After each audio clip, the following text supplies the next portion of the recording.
Yo, what's going on, guys? It's your boy oceanlime here, and today I'm going to be showing you guys how to change your name in Call of Duty Mobile. So let's get into it. What you want to do is you want to go to your name, like your COD name, and click on it.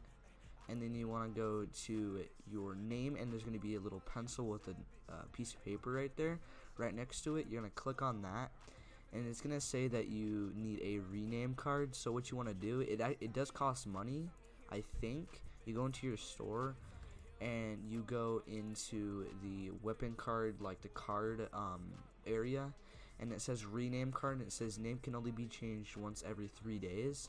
So if you guys get this, then I'm pretty sure you can change your name every 3 days. But yeah, it's pretty simple. I'm pretty sure it costs, like, let me see, like $5 or more, so like $6. This was a little short tutorial. If you guys did enjoy this video, comment below on what other videos I should be doing. But if you guys enjoyed, like and subscribe, and I'll see you on the next one. Peace.